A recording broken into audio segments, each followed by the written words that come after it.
Capítulo 37. Situada en la planta baja del palacio, la Biblioteca Real está formada por una serie de salas de una ornamentación espectacular y que contienen miles de libros de valor incalculable, entre los cuales el libro de horas de la reina Isabel, las Biblias personales de varios reyes y un códice de la época de Alfonso XI. Garza no quería dejar al príncipe a solas demasiado rato en las garras de Valdespino. Todavía estaba intentando encontrarle algún sentido al hecho de que éste se hubiera reunido con Kirch unos días atrás y hubiera decidido mantenerlo en secreto. Incluso después de la presentación y del asesinato de Edmond. El comandante recorrió a toda velocidad la oscura biblioteca en dirección a la coordinadora de Relaciones Públicas, Mónica Martín, que estaba esperándolo en las sombras con su resplandeciente tableta en las manos. Sé que está usted muy ocupado, señor, pero nos encontramos ante una situación verdaderamente apremiante, dijo Martín. He ido a buscarlo porque nuestro centro de seguridad ha recibido un preocupante correo electrónico de Conspiracynet.com. ¿De quién? Conspiracynet es una popular página web dedicada a las teorías conspirativas. El nivel de su periodismo es pésimo y los artículos parece que los haya escrito un niño, pero tienen millones de seguidores. En mi opinión, propagan noticias falsas, pero es una página que cuenta con el máximo respeto de los teóricos de las conspiraciones. A Garza, los términos máximo respeto y teóricos de las conspiraciones le parecían mutuamente excluyentes. Llevan toda la noche publicando primicias sobre el asunto de Kirch. Siguió diciendo Martín. No sé de dónde sacan la información, pero la página se ha convertido en fuente informativa de blogueros de noticias y teóricos de las conspiraciones, e incluso las grandes cadenas están consultándola para conocer la última hora. Vaya al grano, le ordenó Garza. Conspiracynet tiene nueva información relacionada con Palacio, señaló Martín, colocándose bien las gafas en el puente de la nariz.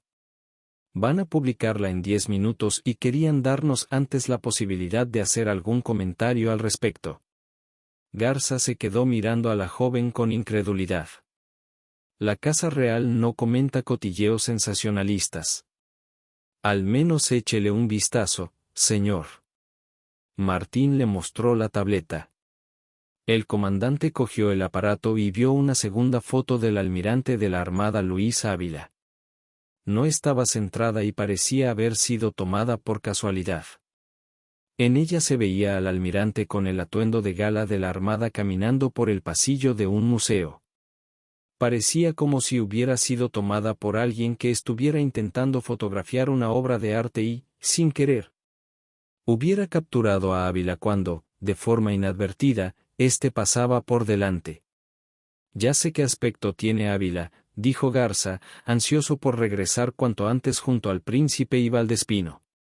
¿Por qué está enseñándome esto? Pase a la siguiente foto. El comandante así lo hizo.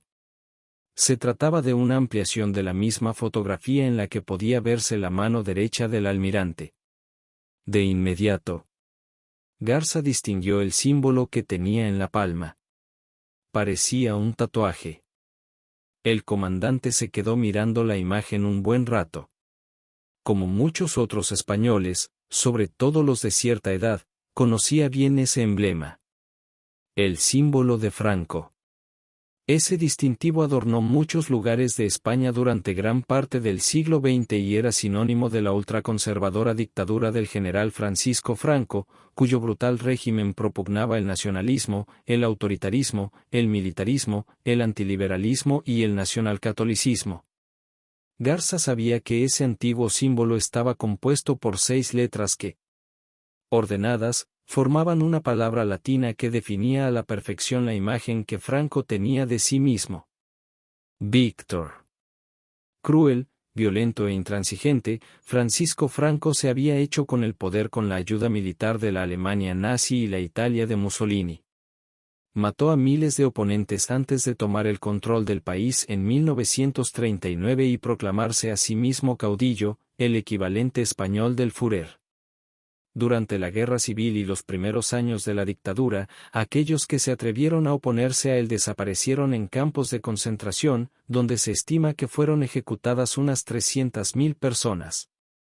Franco, que se consideraba defensor de la España católica y enemigo del comunismo impío, ostentaba una mentalidad rigurosamente machista que excluía de manera oficial a las mujeres de cualquier posición de poder en la sociedad y apenas les daba derechos académicos, judiciales o bancarios, además de impedirles incluso el derecho a abandonar a un marido abusivo.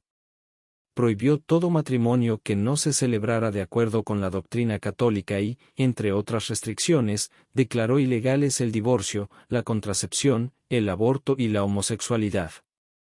Afortunadamente, ahora todo había cambiado.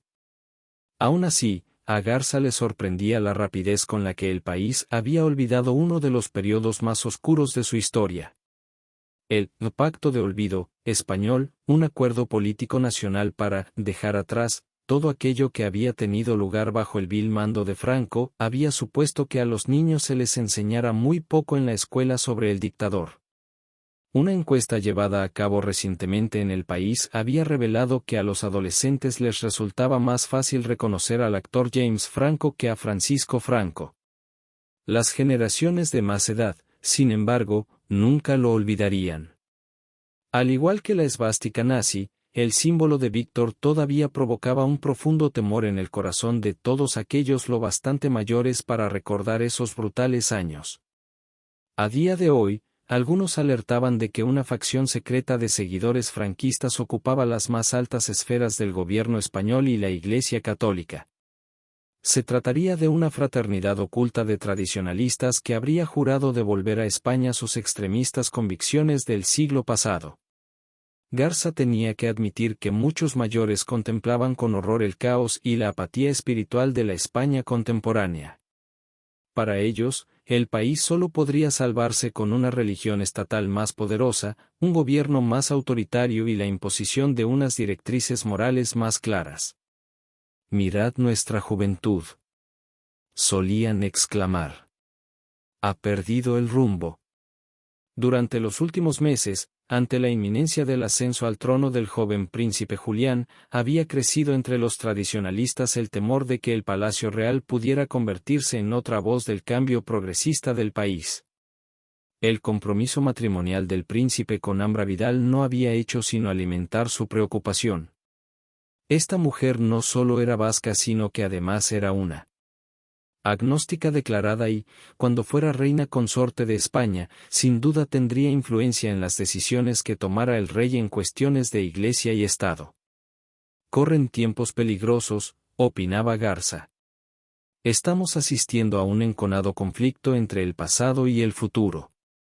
Además de sufrir una brecha religiosa cada vez más profunda, España se encontraba asimismo ante una disyuntiva política.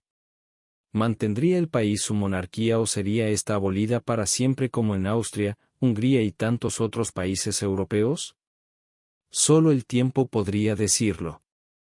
En la calle, los antiguos tradicionalistas ondeaban banderas de España, mientras que los jóvenes progresistas llevaban con orgullo los colores púrpura, amarillo y rojo de la vieja bandera republicana.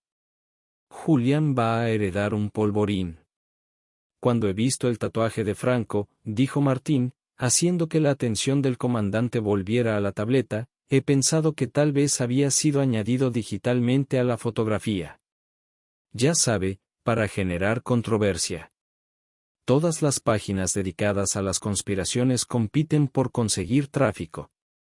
Y un vínculo franquista les proporcionaría una respuesta masiva, sobre todo teniendo en cuenta la naturaleza anticristiana de la presentación de Kirch. Garza sabía que tenía razón. Los fanáticos de las teorías conspirativas se volverán locos con esto. Martín señaló la tableta. Lea la noticia que pretenden publicar. Temiendo lo peor, Garza echó un vistazo al largo texto que acompañaba a la foto. Conspiracinet.com. Novedades sobre Edmund Kirch.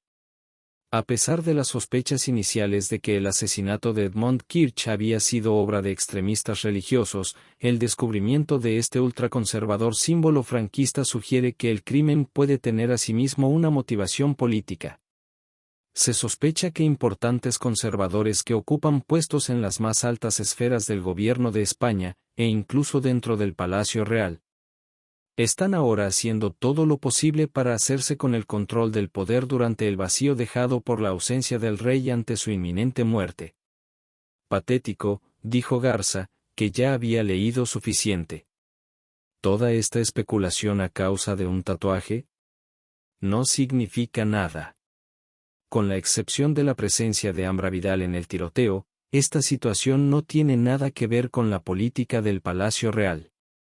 No haremos ningún comentario. Señor, insistió Martín. Si lee toda la noticia, verá que están intentando vincular al obispo Valdespino directamente con el almirante Ávila. Sugieren que el obispo podría ser un franquista encubierto que ha estado aprovechando su influencia con el rey para impedir que éste realizara cambios de calado en el país. La joven hizo una pausa y luego siguió: esta acusación está cogiendo mucha fuerza en la red. De nuevo, Garza se encontró a sí mismo sin saber qué decir. Ya no reconocía el mundo en el que vivía. Hoy en día las noticias falsas tienen tanto peso como las verdaderas. Garza miró a Martín a los ojos y procuró hablar con la mayor serenidad posible. Mónica, todo esto es una ficción creada por fantasiosos escritores de blogs para su propio disfrute. Puedo asegurarle que Valdespino no es franquista. Ha servido fielmente al rey durante décadas, y es imposible que tenga relación alguna con un asesino franquista.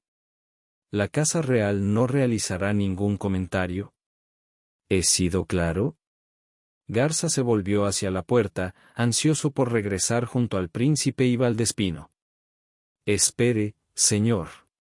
Martín extendió una mano y lo agarró por el brazo. El comandante se detuvo de golpe e, indignado, bajó la mirada hacia la mano de su empleada. Martín lo soltó de inmediato. Lo siento, señor, pero Conspiracynet también nos ha enviado la grabación de una conversación telefónica que acaba de tener lugar en Budapest. La joven parpadeó nerviosamente detrás de sus gruesas gafas. Esto tampoco va a gustarle.